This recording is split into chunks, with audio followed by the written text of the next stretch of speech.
Mungkin untuk di JP juga nih Pak, lagi rame yang surat itu edaran yang kalau pembangunan jejaring informasi itu kan melalui Bintara Pembina Desa atau Bayangkara Pembina Keamanan. Sementara kan di beberapa daerah itu ada KPP gitu. Emang sekurang itu KPP gitu sampai harus melibatkan Bintara untuk melakukan pembangunan jejaring informasi secara langsung. Itu aja Pak. Terima kasih. Nanti yang kedua biar Pak Bimo Dirjen Pajak yang jelaskan. Mungkin Pak Bimo waktu ke lokasi pakai baju tentara dia. Yang Komcat. Oh, Komcat loh. Jadi gini, kenapa saya belusukan ke perusahaan baja. Oh, si Dirjen Pajak udah ngerjain banyak. Ini juga masukan dari mereka. Ada beberapa perusahaan yang melakukan katanya praktek nggak sesuai dengan aturan yang ada. Jadi dia semuanya sebagian besar perdagangannya cash base. Jadi bayar pajaknya lebih rendah, PPN-nya lebih rendah karena yang laporan lebih kecil dibanding yang sesungguhnya. Dan itu kita sudah investigasi ke Pulau Gadung, itu salah satu, nanti akan ada beberapa lagi kita lihat. Saya nunggu mereka insaf apa enggak, ada 40 perusahaan seperti itu yang kita tahu. Dan yang di Pulau Gadung sudah kelihatan tuh potensi pajaknya berapa. Itu ranging tergantung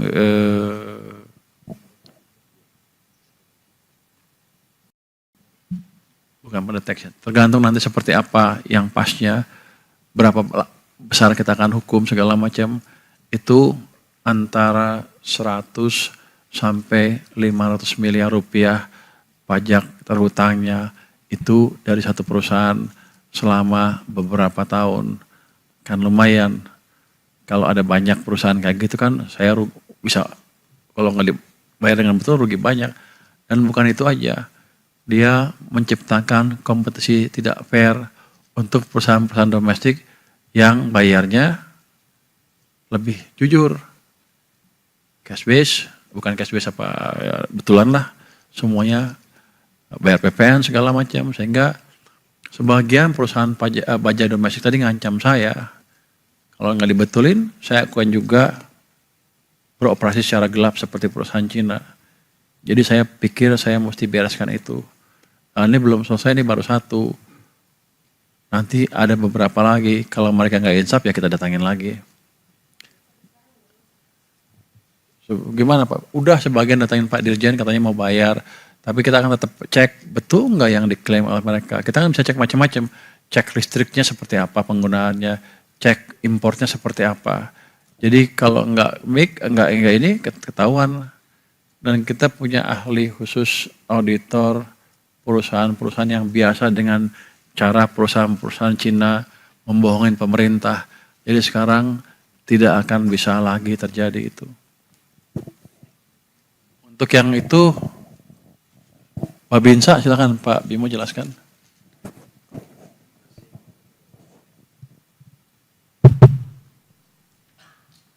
Jadi sekali lagi ini merupakan SE yang ditujukan untuk internal Direktorat Jenderal Pajak. Jadi nggak perlu dipolemikan dan nggak perlu digoreng-goreng bahwa nanti petugas pajak akan melibatkan Babinsa dan segala macam. Itu koordinasi informasi saja.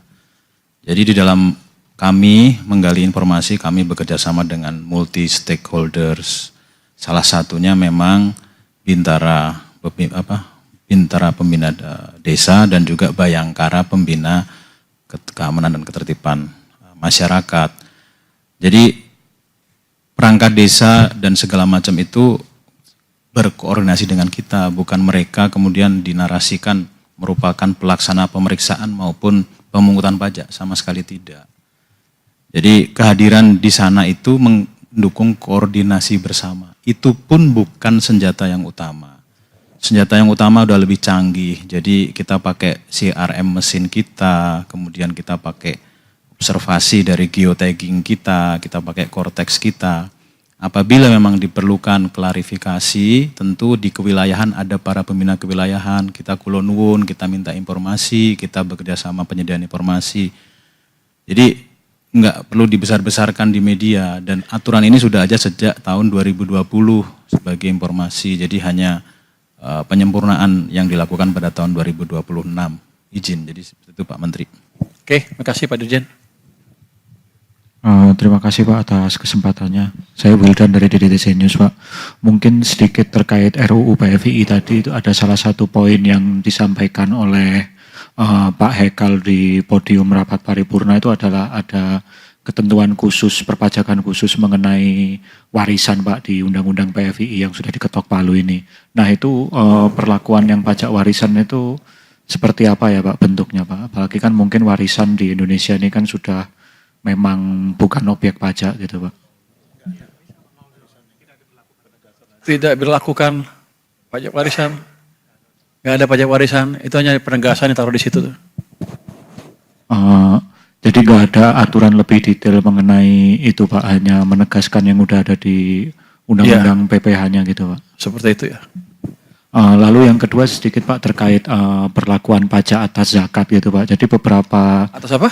perlakuan pajak atas zakat Pak. Jadi beberapa pekan ini ada zakat Pak.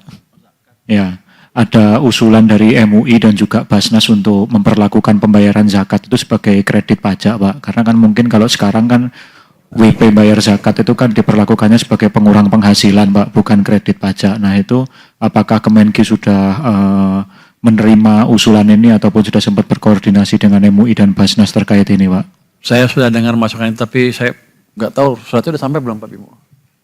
Izin Pak, dari sebenarnya MUI itu akhir tahun lalu ada kayak kajian begitu Pak.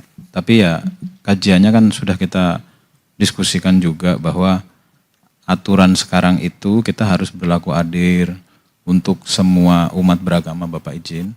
Jadi memang bukan sebagai kredit pajak tetapi sebagai pengurang penghasilan kena pajak. Itu juga harus disampaikan kepada BAS, lembaga amil zakat yang memang resmi ditunjuk pemerintah. Jadi tapi kita izin Bapak kalau memang ini ya kita terbuka untuk diskusi Pak. Oke.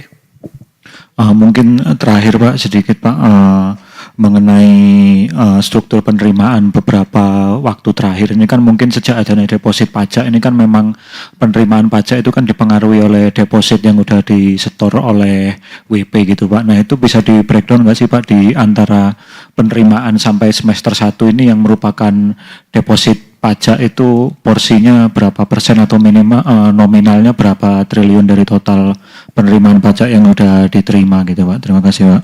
Pak Dirjen.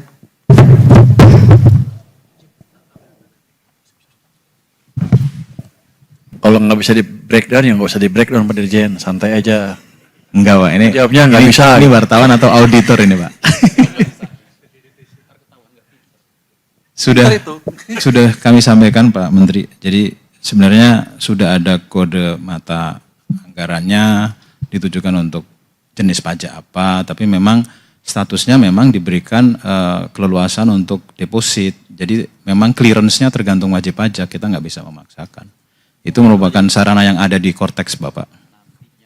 Nantinya akan clearance juga, mereka kan pasti akan clearance.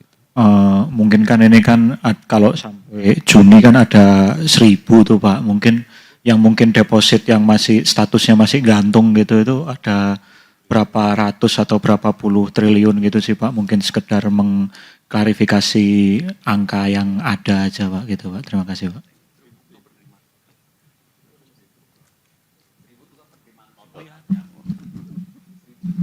Ya, silakan Pak Dirjen.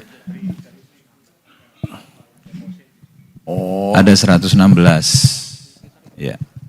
Nanti akan clear by the time, tergantung wajib pajaknya. Jadi jangan maksa-maksa korteksnya untuk mengalokasikan. Itu setiap tahun ada kan, seperti itu kan. Ini normal behavior. Ada Bapak, dan diaudit oleh BPK juga. Jadi Clear ya? gini, Anda pasti mau bilang pajak sebetulnya kecil ya.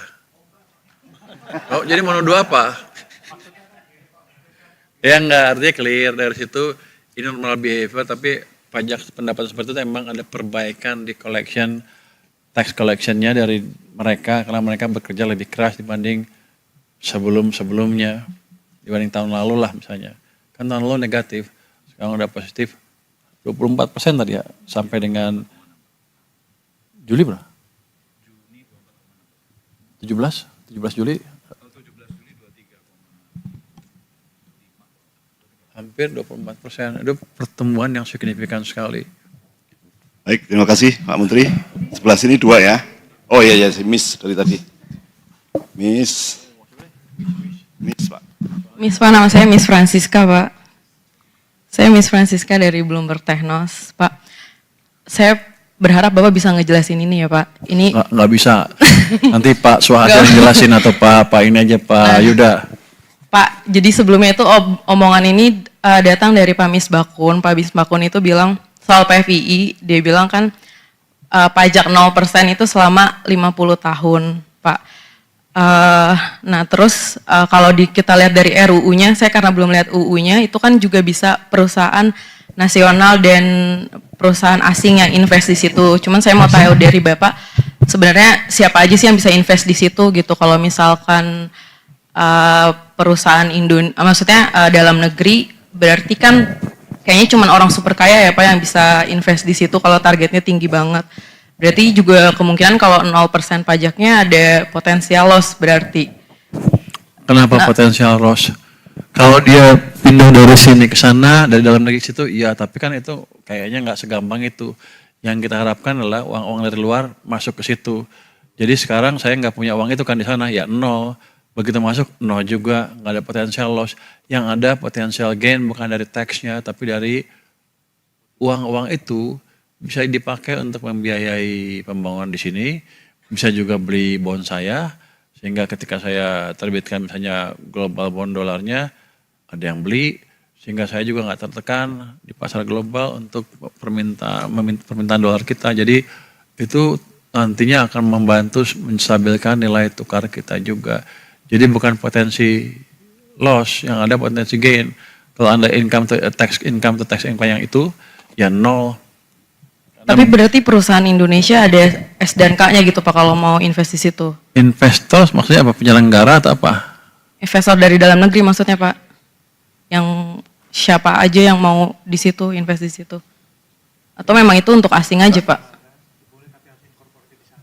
Tapi incorporated di sana, perusahaan di situ. Yeah. Jadi misalnya Himbara bikin bank di situ, boleh nggak dia uangnya ke situ? Ya nggak bisa. Himbara bikin perusahaan di situ sendiri. Nanti yang ngeran itu PFII kan ada operatornya kan. Ya bisa sekarang Danantara kan yang pertama akan masuk situ, bisa juga nanti yang lain kan bukan satu. Tapi untuk sementara kita fokus satu dulu biar jalan betul, kira-kira begitu. Tapi kalau untuk pajak 0% selama 50 tahun itu terkonfirmasi Pak? Memang Kita akan selama 50 tahun gitu? Untuk tahap pertama seperti itu. Kita membandingkan dengan praktek bisnis di tempat lain yang sejenis. Kita harus lebih menarik sedikit. Kenapa? Kita kan kita masuknya terakhir. Ini kan kita bersaing dengan Singapura, Hong Kong, Dubai dan lain-lain. Kalau nggak lebih menarik nggak akan masuk. Kalau nggak masuk, capek-capek saya rapat dengan DPR. Jadi ada satu pemanis yang seperti menarik, tapi sebenarnya sama aja sih. Ya mesti ada begitunya kan, dagang namanya juga dagang. Tapi saya pikir nih dengan proposal seperti itu pasti akan lebih menarik dibandingkan dengan Dubai, Hong Kong, Singapura. Ya. Saya pikir tadinya ketika perang usai, PFI menjadi susah. Tapi kan kita melihat bahwa ketidakpastian nggak hilang rupanya. Amerika masih perang nyerang, jadi masih itu kan. Jadi ada demand untuk pusat finansial baru di dunia. Kita ingin memanfaatkan itu. Pak, satu lagi Pak soal TKD Pak, kayaknya kemarin pas SUA di Komisi 11 itu bilang memang TKD akan ditambah, tapi diseleksi ketat untuk daerah yang mendapatkannya. Sebenarnya juga saya udah pernah nanya ke Bapak beberapa sebulan lalu kali bakal ditambah, mungkin ditambahnya udah ada Pak berapa TKD itu, soalnya kayaknya juga daerah juga masih teriak-teriak ya Pak, soal nggak punya duit gitu. Subscribe, share, like, and comment. Subscribe, share, like, and comment. Subscribe, share, like, and comment. Subscribe, share, like, and comment. Subscribe, share, like, and comment.